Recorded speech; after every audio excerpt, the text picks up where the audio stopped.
comienzo al video correspondiente al tema 3 del módulo 2, denominado Otros medios de tutela del crédito. Cuando hablamos de otros medios de tutela del crédito, estamos hablando de aquellos mecanismos o instituciones, acciones y otros que el ordenamiento jurídico establece para la defensa del derecho de crédito de un acreedor. Hablamos de medios de tutela y no de acciones porque lo son de diversa naturaleza. No están limitados simplemente a la existencia de acciones judiciales en sentido civil o en sentido procesal.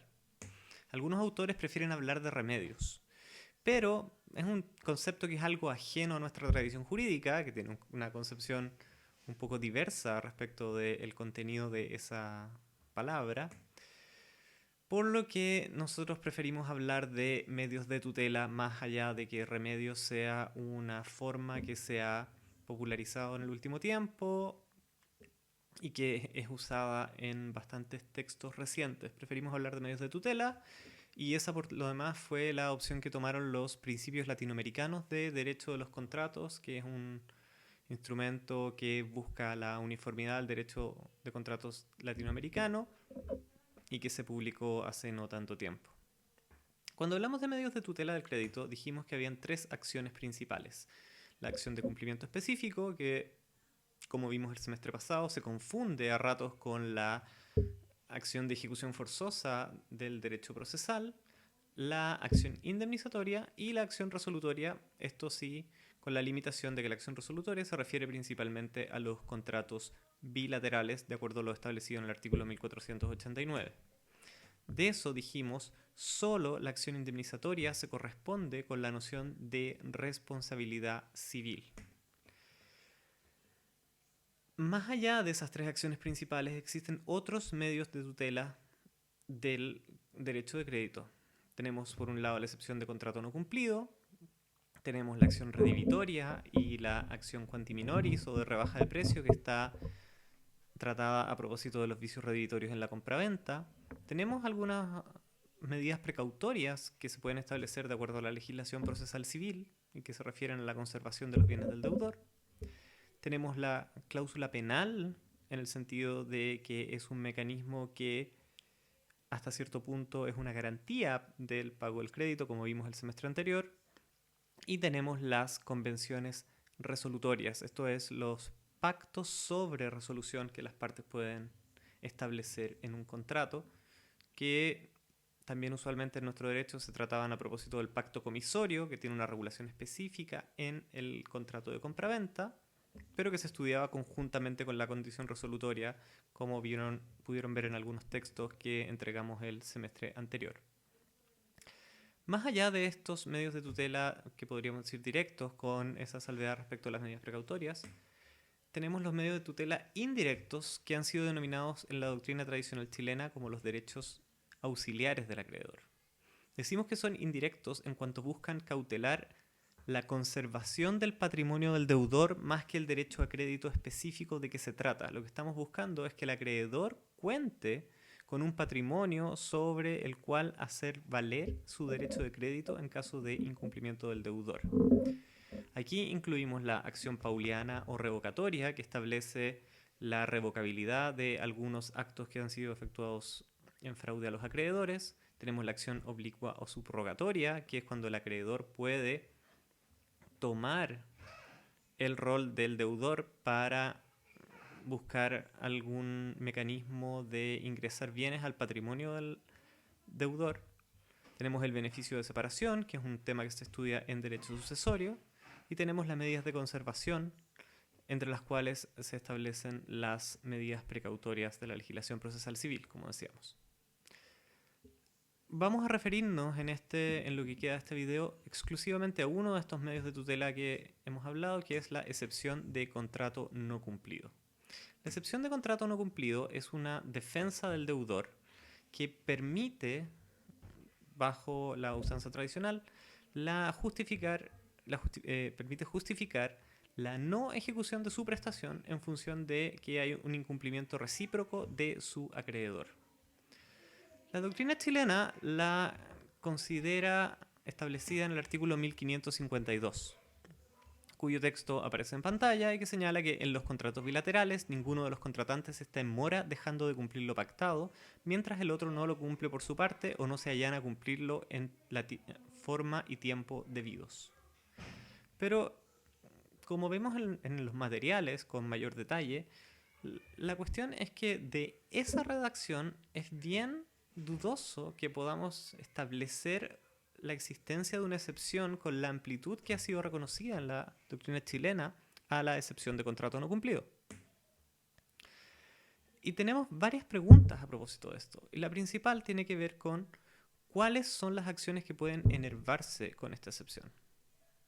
La regla del artículo 1552, como podemos ver ahí en pantalla, se refiere principalmente a la idea de mora.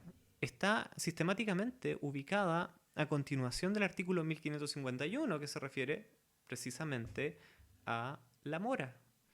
Entonces, parece un poco aventurado que a partir de esa norma se establezca una excepción amplia que permita al deudor enervar las acciones del acreedor en caso de incumplimiento recíproco.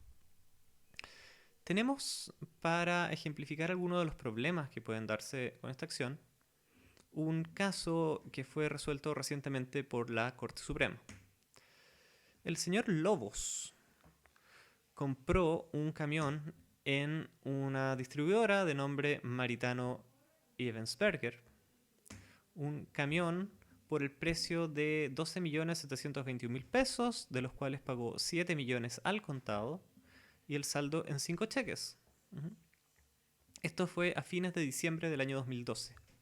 El 18 de febrero del 2013, el camión fue a la revisión de los 3.000 kilómetros, la cual no indicó ningún problema con el vehículo. Sin embargo, el 23 de febrero, o sea, 5 días después de salir de la revisión, empezaron los problemas. Ay, ¿qué le pasa a mi camión? ¿Qué le pasa que no arranca? Con tan buena transmisión. Y está dura la palanca. Ay, ¿qué... Tal como dice la canción, el camión no partió. El camión fue retirado y llevado en grúa al servicio técnico de Maritano Ebensberger, pero el señor Lobos en ese momento le dio orden de no pago a los cheques que aún no se habían cobrado, los cheques del saldo de precio. El 9 de marzo se entregó el camión reparado, pero volvió a fallar 6 días después, o sea, el 15 del mismo mes. Y ahí el señor Lobos no aguantó más y demandó de resolución de contrato e indemnización. La defensa de Maritano Ebensberger fue precisamente oponer la excepción de contrato no cumplido. ¿Por qué? Porque él no estaría en mora, o bien tendría, una oportunidad amplia, una defensa amplia para enervar las acciones del acreedor señor Lobos, en función de que el acreedor había dado orden de no pago a los cheques y por tanto había incumplido su obligación de pagar el precio de la compraventa. Entonces tenemos por un lado que se había incumplido la obligación de entrega por parte de Maritano Ebensberger, en función de que el bien entregado no cumplía con el uso natural, no servía para su uso natural porque tenía esta falla que no funcionaba correctamente.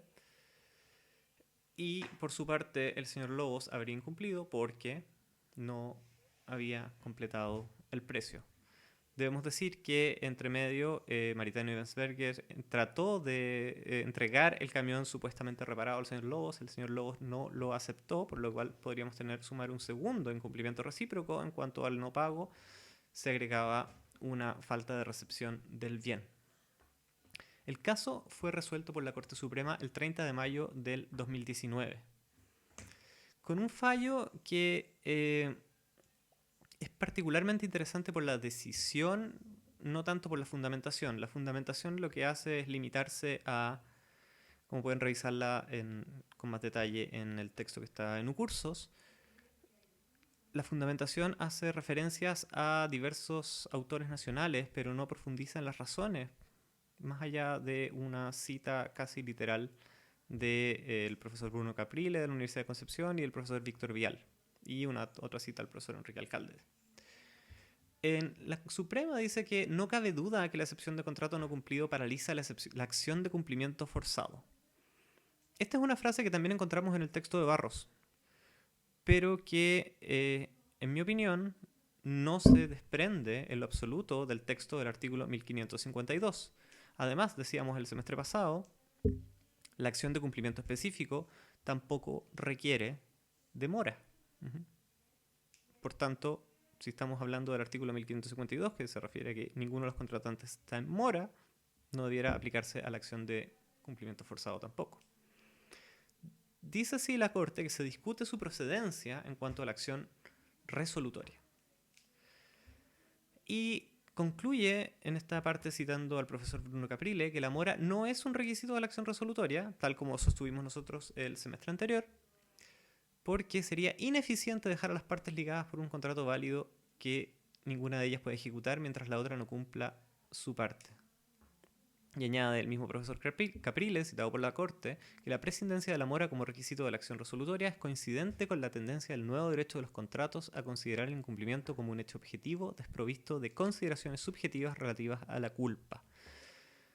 Esto es una apreciación correcta y en la línea de lo que analizamos el semestre anterior. La acción resolutoria, no vinculada a la acción de indemnización de perjuicios, que fue la forma en que se entendió tradicionalmente por muchos años en Chile, por varias décadas, porque el artículo 1489 habla de la acción de resolución con indemnización de perjuicios, por tanto siempre se asumía que las acciones iban conjuntamente, pero si analizamos la acción por separado, la acción resolutoria de la acción indemnizatoria, no hay razón para que la mora sea considerada un requisito de la resolución. Si entendemos que la resolución se produce, por tanto, solo por un incumplimiento sustancial o significativo por parte del deudor, entonces bastaría con ello para que procediera la terminación del contrato.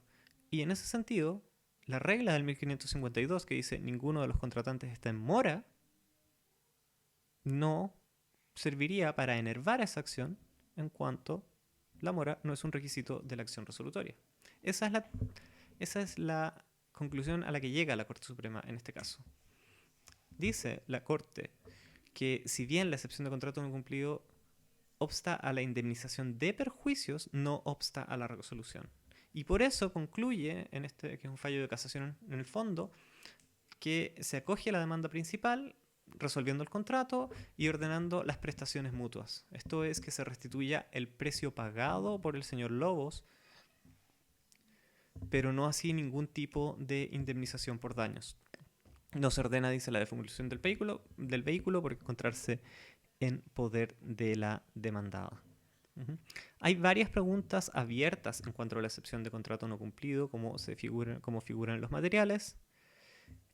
No es del caso analizarlas todas en detalle en este curso, porque este es un curso que es propiamente de responsabilidad contractual, pero dejamos abiertas esas preguntas si las quieren discutir en el foro o si quieren acercarse a nosotros por otros medios para poder tener una discusión al respecto. Podemos discutirlo más en alguna de las sesiones de Zoom. Bueno, los dejo por ahora y nos veremos en algún próximo video. Adiós.